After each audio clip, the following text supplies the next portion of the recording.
Welcome to Unemployed and Afraid, a podcast that explores the glorious mess of building your own business with the people doing it. I'm your host and fellow business builder, Kim Curtin. Thank you for being here. Let's get into some good, honest, small business chat.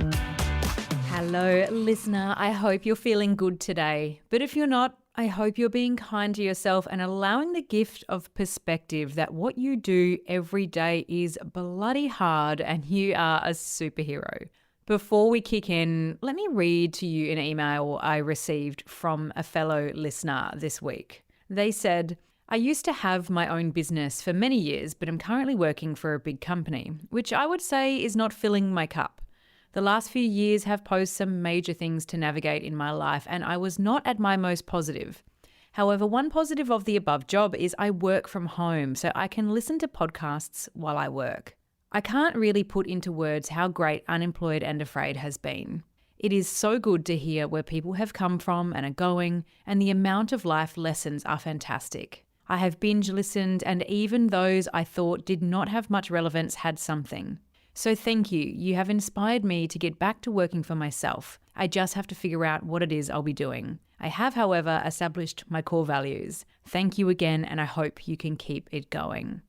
Oh, I can't even begin to tell you what that means to me as your host and creator of this pod, which exists to allow you an inside look into the experience of these brave humans building their businesses their way and all the chaos that comes along with it, so that you can see yourself in the story and find the courage to grow, to do something new, and to keep going. So thank you for showing up and for listening, for supporting this show, and for supporting yourself.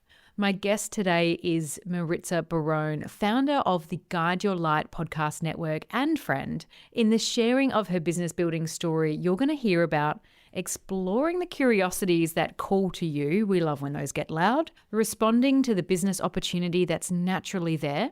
Moving through the unknowns of business development. Turning away from competition. When it's time to stop consuming and start creating. Have to laugh at that one. I'm constantly telling myself, just create something before you consume. And challenging yourself to think bigger. Listener, if you love the show, please do make sure you're subscribed to it wherever you're listening. It's hugely important to the show's success, and reach out sometime. You can leave me a review, or maybe it's a DM or an email, whatever it is, just let me know what the show means to you. Let's get into it.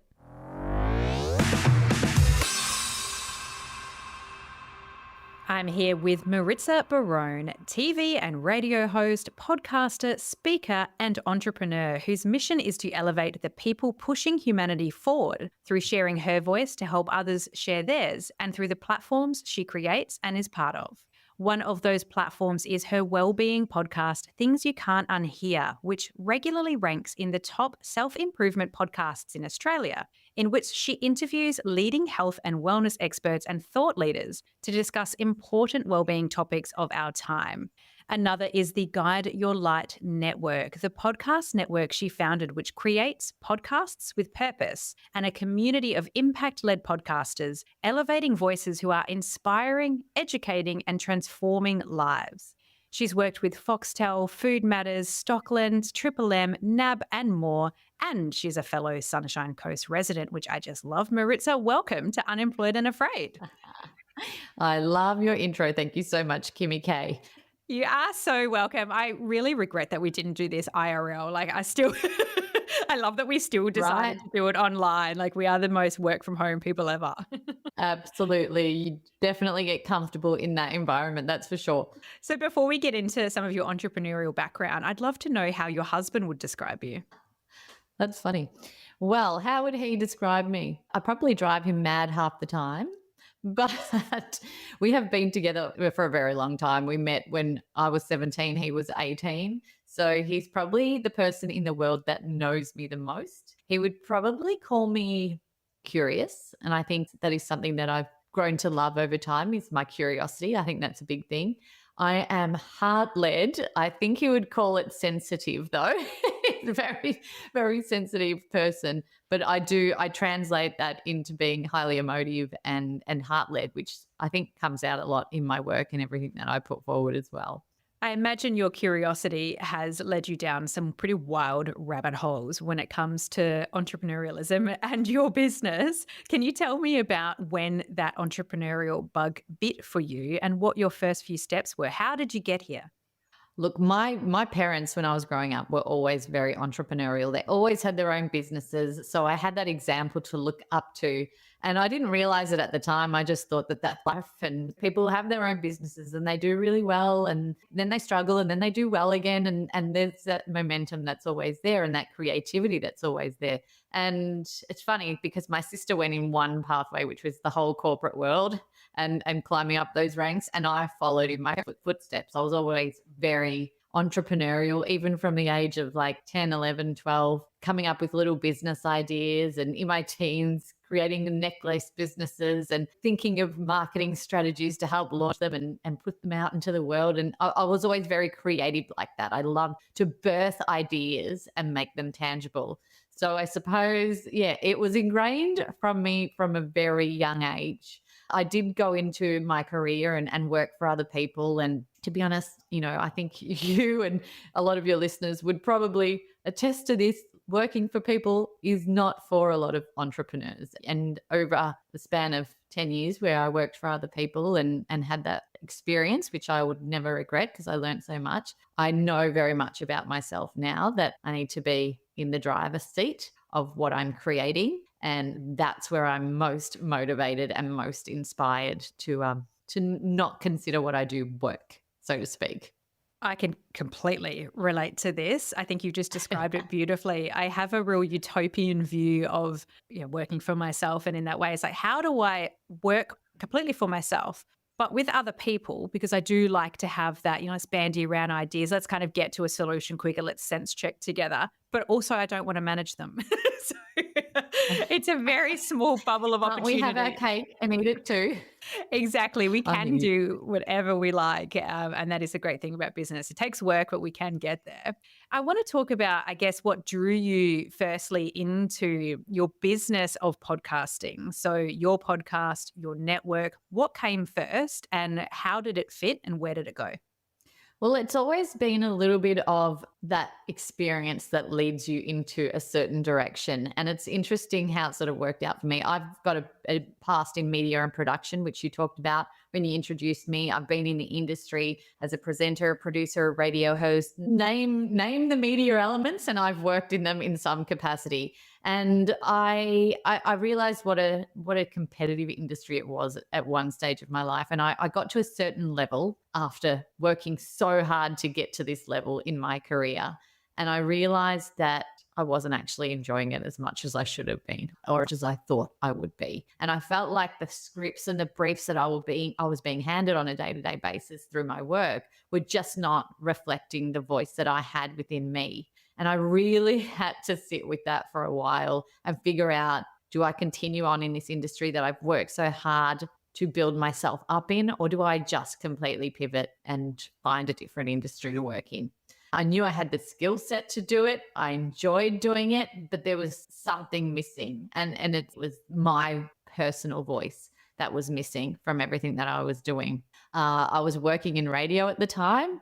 I was looking at everyone and everyone was talking about podcasting. It was the buzzword that was going on at the moment. And I was like, oh, okay, there's something in this podcasting theme that is being buzzed around in these big commercial radio spaces that I was working in. And I thought there's something to this.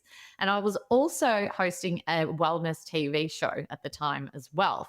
So it was these two moments, I think, in my career that was the real pivotal moment that caused the next turn. That wellness TV show was amazing. I was interviewing people who had launched wellness businesses, but the focus of the TV show wasn't actually on their story. It was on the product or the they had created. When we turned the cameras off, Kim, I would have these incredible conversations with these people. And I'd go to my director afterwards and I'd say, you know what, we're actually missing a lot of the gold of these stories because we're pushing the product, we're not pushing the story. And he's like, no, well, I understand that, but we need to be, this is the avenue of the show. We need to be pushing the product. And I was like, well, do you mind if I chat to them on another platform? Absolutely. No, go for it. So I realized that there's an opportunity here and my curiosity in storytelling and wellness and well-being and mindset, which was what I was deeply interested in at the time and still am, of course, led me to creating my own podcast. And you can probably see the banner behind me for those who are watching any type of video here, but it's called Things You Can't Unhear. And I launched it in 2019, and it has completely changed my life and the trajectory of my career for sure. It's been revolutionary in a few things, actually. One, sharing my unique voice, which I'd held back from for so long, speaking up about the topics that I was really interested in, and really giving me the avenue to share other people's stories, which I was so excited to do. And over these 5.5 years of doing the podcast, it has grown into I've had it from the beginning. I think I've really had strong support with this show from the beginning. And it's been ranking quite highly on Australian charts in self-development and well-being and mindset, which is great. And I've just had an opportunity to connect with such incredible people in this space. And to the gratitude of my family and my friends who aren't interested in these topics, which I was drilling into them, I now have an audience who actually is interested in the topics. So it makes me happy to know that, I'm channeling that curiosity and feeding people's knowledge through my guests' stories and experiences and filtering out into other people's worlds. So that was my personal experience on podcasting. But what started to happen, and this is where a business came into it, was that people kept coming to me individually and saying, "Hey, Maritza, I really love your show. I've got an idea for a show myself. Do you think you could help me with it?" And I was like, "Oh, okay, sure, I'll help you with it." Then someone else would come, "Hey, Maritza, I'd really love you to help me with a podcast." And they kept coming and coming and coming. And I was like, all right, something's got to give here. I probably should start structuring a business around this, because my production skills were obviously an important element to what my experience had been in the past. And it was bringing in money, let's be honest. It was happening organically, and it was making me money, which is what we all need, of course. So when I moved up here to the Sunshine Coast, I invested in a business coach, and it was probably one of the best decisions I ever made, because when I sat down with her, we actually committed to a 6-month term together, and we'd connect every week, and she'd ask me for knowledge. But my thing with her was, these are all of the elements of what I'm doing now, and I really want to package it into one umbrella and have it all sitting under one name. Because when you probably relate to this too, Kim, but people would say to me in the street, "Oh, what do you do for a living?" And I'd be like, "I think I need about 10 minutes to explain to you what I do for a living, because do you have a moment? Because there's too many elements of it." I can see you agreeing and nodding right now. Yeah. Yeah, I can see that. So yeah, it was just, that was a big thing for me. I was like, I'd love to just be able to tell someone in just a short sentence what I do, and to really encapsulate that and people to understand. So we went through a series of processes, and like I said, she had amazing questions that prompted so much in me and really drew out what I was passionate about. And by the end, it was funny. It wasn't an enjoyable process, to be honest, because I would go to her with these ideas. I'm like, "I've got it. I know what it is." And she'd be like, "Oh, that's not it." And so she's like, "Go away, come back with something else." "I've got it." "No, that's not it." And so she probably saw it from afar herself. But one day I came to her and I said, I really do have it now. And I said, "I want to share my voice so that other people can share theirs." And she's like, "Right, how are you going to do that?" And I want to create a network, a podcast network, because this is the platform that I'm truly inspired by and passionate about. And it is what helped me to share my voice in this way that I'd been yearning for so long. So I want to create a network of podcasters, brands and businesses who are in this to create an impact sharing their voice and draw that authenticity out of them and help them to elevate that mission that they are on. She's like, "Yep, that's it. How are we going to do it?" So we sat together again over a series of weeks and mapped out sales plan, a marketing plan, and a service plan. So those 3 key things: what are we selling, how are we marketing it, and how are we delivering it? And I suppose the rest is history. We're 2.5 years into it now. It's going really well. It's organically growing. We've got over 15 shows on the network. We're doing lots of different pillars within the company as well. And it is a very highly evolving space, as you can imagine. As you are very well aware, podcasting is changing and turning and twisting at every moment with new tech. So keeping up to that is always interesting and a challenge, but I'm up for it. But yeah, that process of understanding, why do I want to be in this industry? And that process that we went over together for 6 months with my coach definitely was an incredible, highly recommended route. I would suggest other people do if they're needing clarity in their mission and their purpose.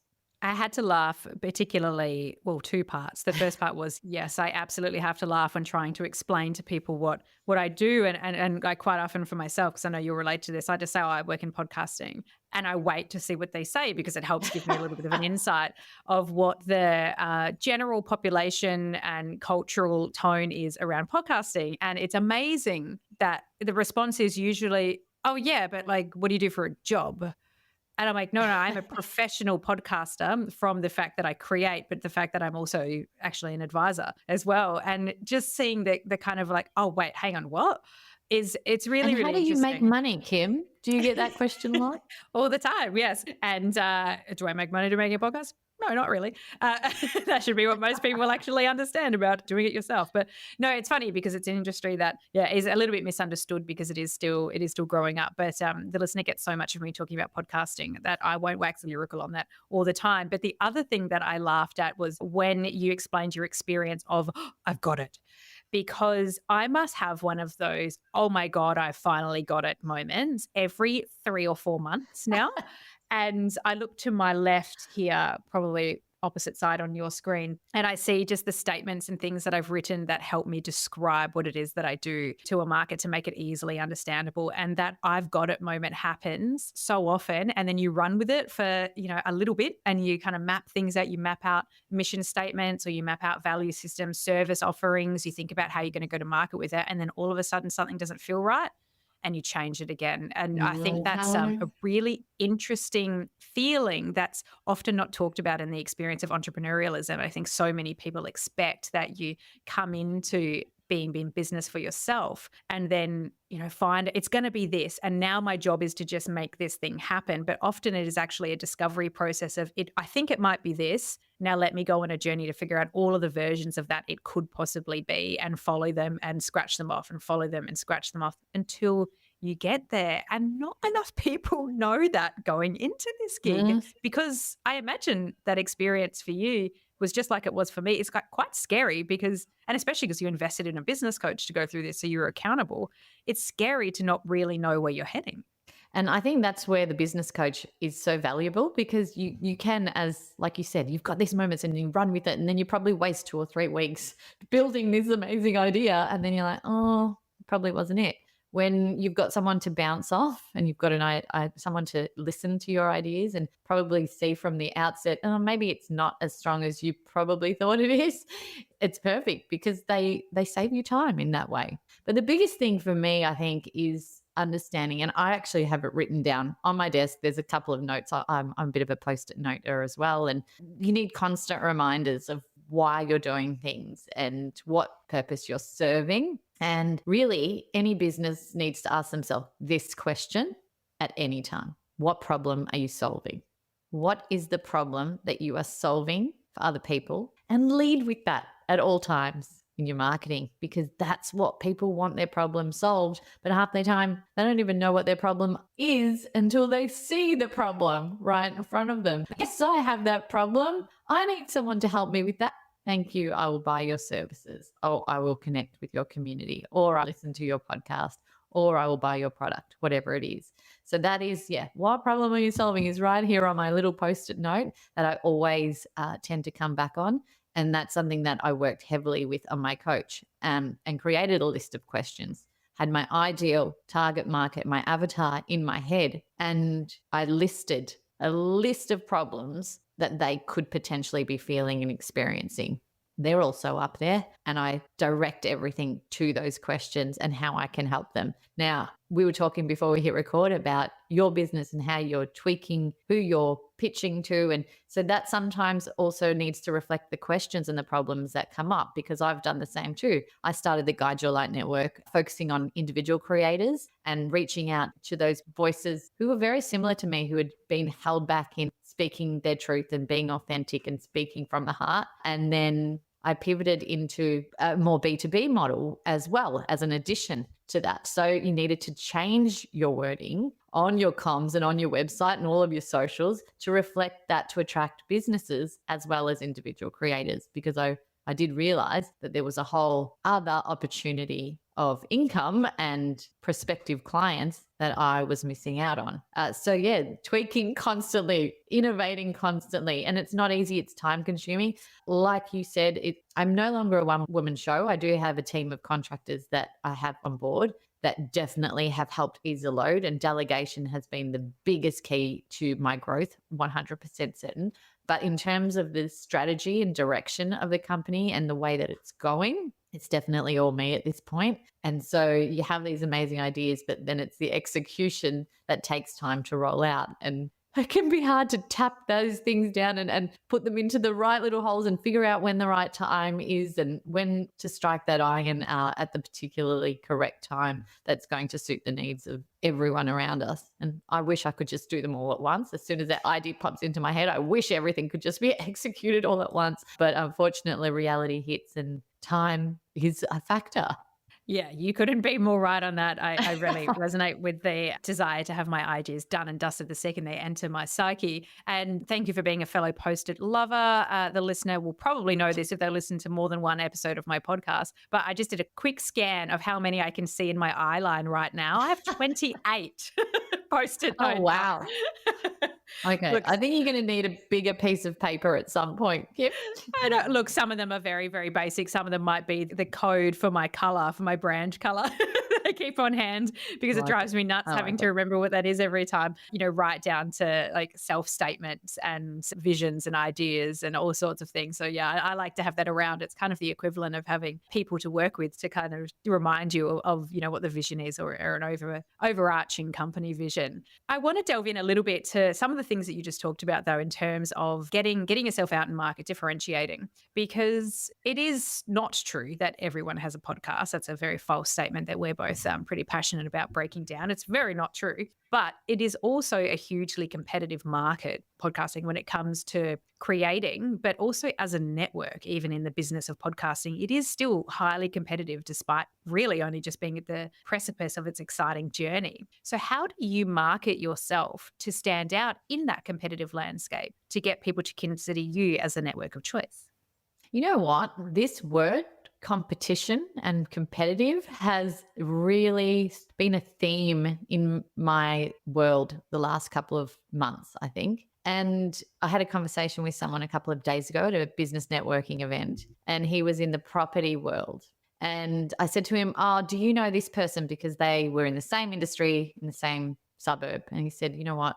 No, I don't. I really don't get myself into what other people are doing too much, because then I'm not leading from a space where it's authentically me. I'm reacting to what else I'm seeing out there." And I feel like, and I know this show is all about honesty, and that's why I'm going to be honest right now. I feel like I may have got caught up with looking what other people are doing in the last 3 to 6 months.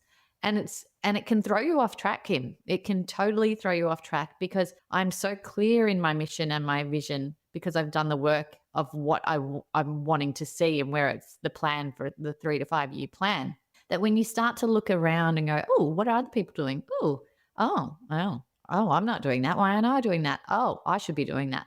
It starts to feel unauthentic and un-me, if that's a word. It's not, it doesn't, yeah, it's un-me, right? So it starts to sit differently. And so I'm really choosing consciously to go back to that space. Yes, be aware of what other people are doing. Be totally aware. Stephen Bartlett just launched a purpose-led podcast network. Awesome. Did I get upset? A little bit.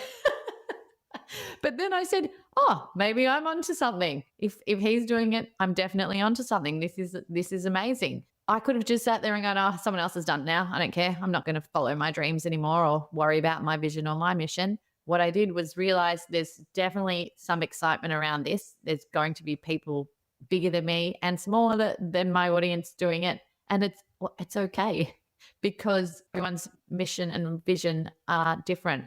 And to be a disruptor, and I heard Lisa Messenger say this, she's one of my mentors.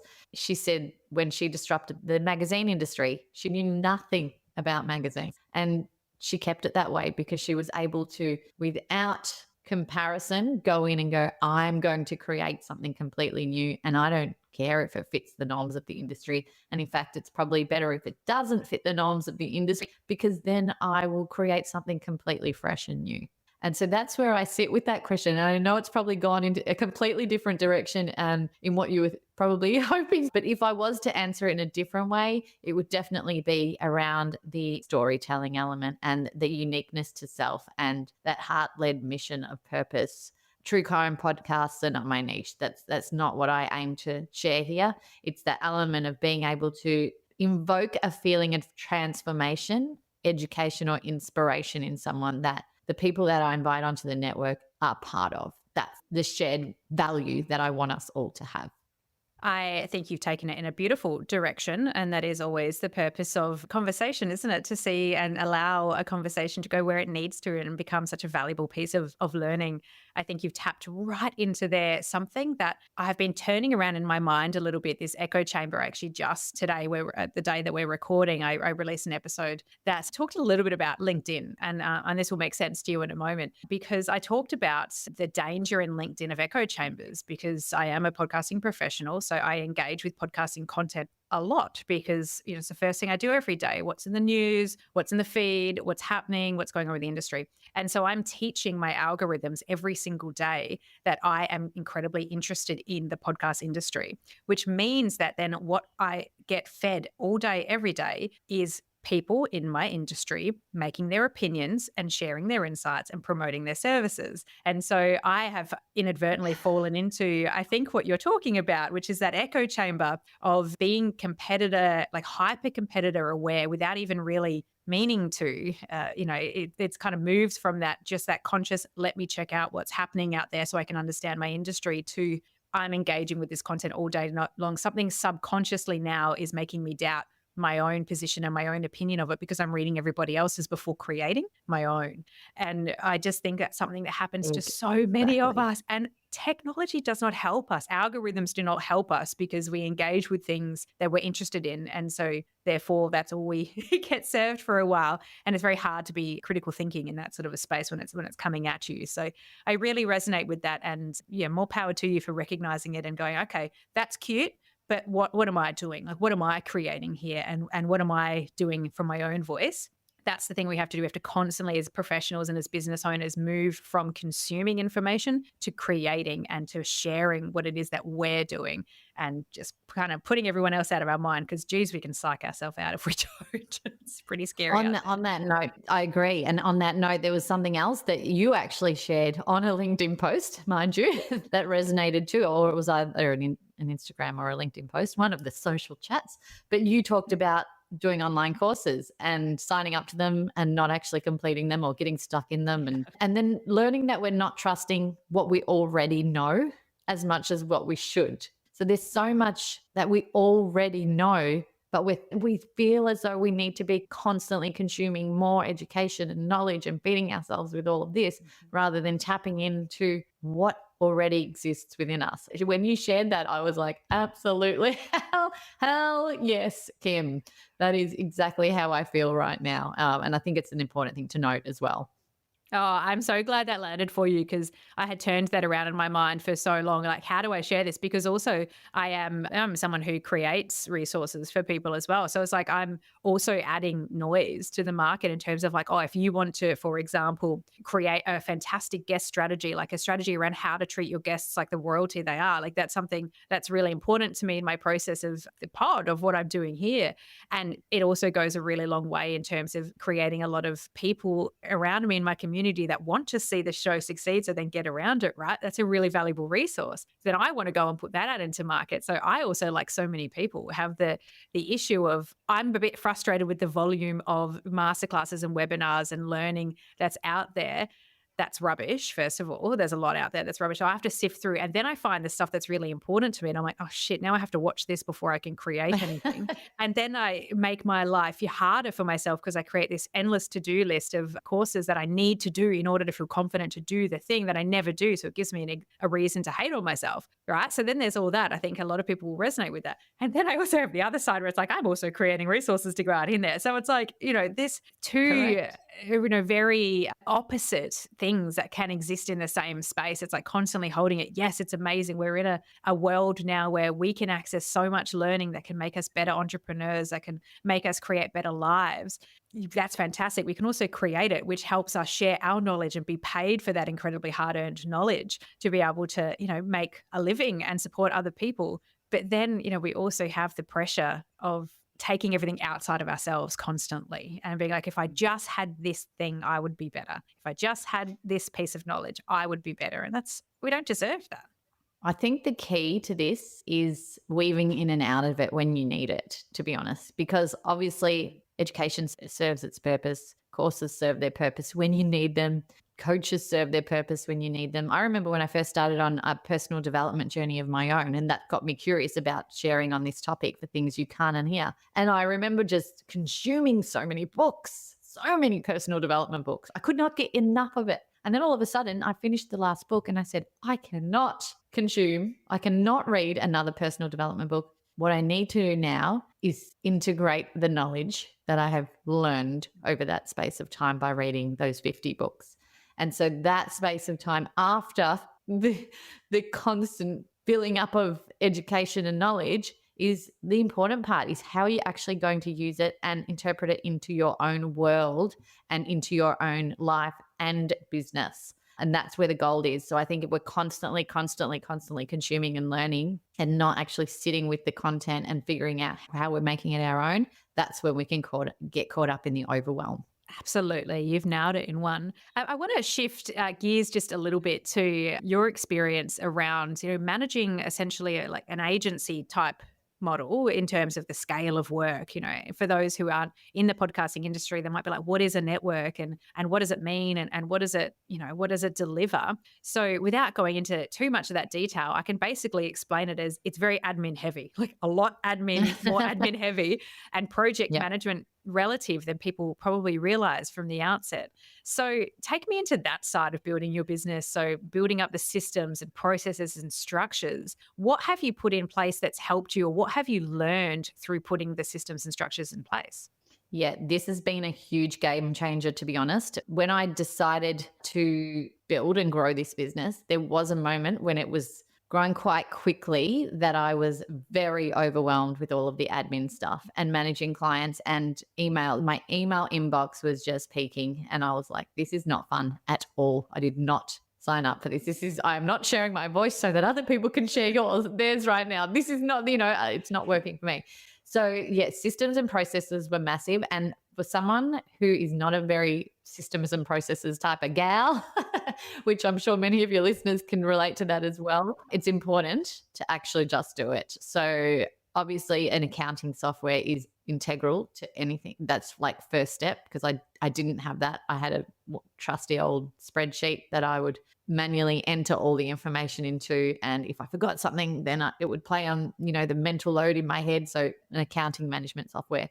And I also integrated Trello, which is a workspace board, and I put all of our clients onto Trello as well, which helped everyone in the team, regardless if they were new or old or come on board, or they could see exactly what was going on, present, past, future with that particular client. We could see deadlines, we could see due dates, we could see edit requests, we could see all of the information at a screenshot very easily, and everyone had access on their phones as well. So a big thing with the team that I work with is that we have flexibility in the time that they work. So I don't want a team to be chained to a desk. That's just my own thing coming out, but that I don't enjoy doing. But it doesn't serve them to be at a desk from 9 till 5. So if there's availability where they can edit at home on the weekends, at night, whatever it is that they need to be doing, or doing the production admin side of things at different hours. If they're still contactable during the day, during business hours, then that works for me and it works for the business. So Trello has been incredible at that. And those notifications come up during a work day, during that 9 to 5 grind where most people are on, and that serves its purpose really well. There's been obviously the podcast back-end stuff that are really interesting as well, that have helped streamline things, which I don't think are that important to share today. But the biggest thing was the workspace board. I think that was the key tool that took the email down to a minimum, and the information was easily shared across everyone who was involved at a real easy glimpse of an eye. So yeah, they're probably the two biggest things I would definitely say. Yeah, there's definitely a tipping point, isn't there, where it's so much can be managed by holding it into your mind, or, making a to-do list or 20 if you're anything like me. And then, making sure there's things in your calendars, little reminders. I'm a real demon for reminders. My partner will come in and see my calendar over my shoulder, and he's like, what are all these little blue things in your calendar? I'm like, oh, they're tasks. He's like, you have one every half hour. And it's, you constantly move them around. Terrible system. But there's definitely a precipice where you get the feeling, okay, I'm going to have to develop some systems and processes. And it can be, I think, a really scary time for a lot of business owners, particularly those of us who are creative-led or heart-led or, people-led. And we're kind of, wanting to do the work and do and are excited about that. To have to switch modes into some of that more less sexy stuff to be able to make the business possible is a bit of a frustrating shift, but it's certainly something I think that all of us run into at some stage if it isn't what we've led with naturally. Actually, I had Melissa Ambrosini on my podcast about a year ago. She'd released a book called Time Magic, and there was a really great tool in that where with her tasks, she had an action word before the task. So, for example, it was create an EDM, pick up washing, attend event. So it was something that you knew you needed, you knew what the action was, and it makes the mindset shift a little less intense because you know what the action is that you need to take. So I did start to integrate that into my Trello board for myself, and I was like, okay, I can do this. This is really great. And another big thing was obviously the email. Like I think a lot of people get caught up in an overflowing inbox, and that was definitely the case for me. And now when it's not overflowing and it's all in a workflow system, my anxiety levels and my tension around that inbox have completely shifted. And now what comes into my inbox are opportunities. So I love the feeling when I get an email because it's something new. It's an opportunity, where all the workflow stuff are in completely different situation. They're in a different box. So that works really well for me. So if you're listening to this and you are one of those people who absolutely cringes at the thought of your inbox every morning and watching them all come through and you're starting to panic, well then, definitely start to look at some integrated workflow systems that can take you off email. I like that a lot. I have to laugh at myself. I sat down this morning in my email inbox and went through a whole bunch of emails from myself too. That's another great habit I get. I do that too, don't worry. Remember this, or screenshot this, go have a look at this and research it. Oh God, There's so many in there I just ignore. Oh, I'm so glad you exist. You make me feel more normal. That is 100% what I'm here for. There's a lot that's, going on in our day to day, and a lot we have to deal with, a lot of positives about your incredible business and growth and, excitement, I'm sure. But I want to know what's keeping you up at the moment with it. What's churning around in your head that's challenging you? That's a good question. When people say good question, it means the person answering hasn't thought of that question before, and it's something that I should probably consider. What keeps me up? It's seeing how far I want to take this business, I think, and how big I want it to be. I recently attended a business networking session which talked about the different stages and levels that you can take a business into. You want it to be a lifestyle business where it just is bringing in the money and it runs and it helps your lifestyle, gives you everything you need, and you're happy there.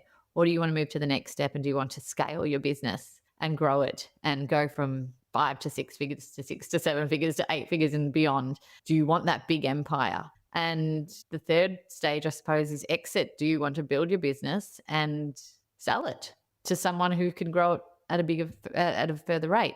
So it's that stage where I'm at now is, where can this go? Where do we want it to be and where do we want it to end? And I've got the vision for it definitely over the 3 to 5 years, but it can be huge if we want it to be huge, and it can grow a certain level if we want it to. So it's sitting with that and going, okay, which way do we move first and which option do we aim to go towards? That's probably the big thing if I'm thinking about that. That's so interesting that you bring that up. I'm going to build on it, but I'm also going to use my build to, I guess, poke around a little bit in your answer there and see if this perhaps is something that you might feel and hold at the same time as thinking about that big stuff. I think I've been thinking a lot about, how big to, and making sure that I don't ever restrict my thinking because, I have big and huge lofty goals for what I want to achieve in life. And I think sometimes depending on what I'm consuming or, where I'm interacting a lot, I can kind of bring those down a little bit into a smaller space because I think about what I'm feeling capable of doing right now. Like, it's hard to imagine the person that you'll be when the big thing happens, when there's such a big distance between that. But as I think about those sorts of things and how big I could go with my business dreams and where I hope to go, the thing that keeps me up is, okay, how do I need to develop in order to achieve those big goals? Like, how big is too big? What is ridiculous? So how am I setting myself up for failure? It's it comes back to that like individualistic sense of like, I want my business to be amazing, but I'm so wrapped up in my business too.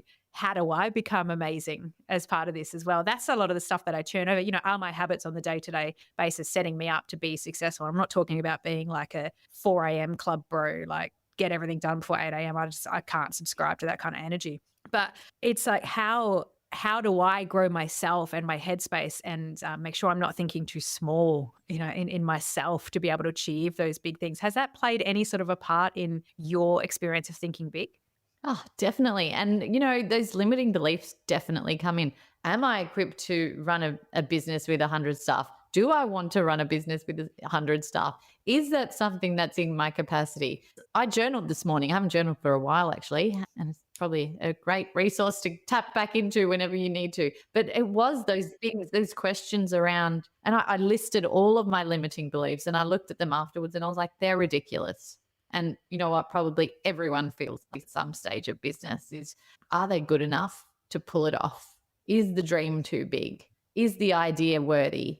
There's so many questions that we can mull over in our minds that can stop us in our tracks. But when your intention is set and solidified heavily from the beginning of why you're doing what you do and what problem you are solving, going back to that, then it's mental chatter that we need to control and let go of, I suppose, is probably better way to put it. So, getting back to that intention to offset those limiting beliefs is where I think the gold can be found.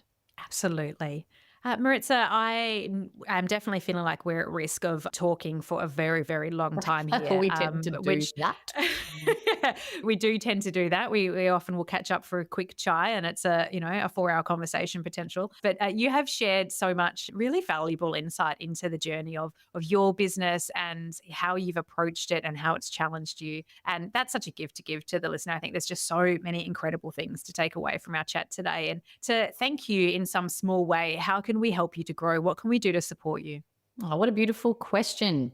I would love more people to listen and hear about things you can't unhear, to be honest, because that has always been my biggest passion. It is where I get most excited and most motivated in sharing the voices of people that come on that show. They are just so incredible and are complete life-changing human beings. And the more people that I can get tuned in to that podcast and hearing those perspectives, the more transformation that I can make and help to make.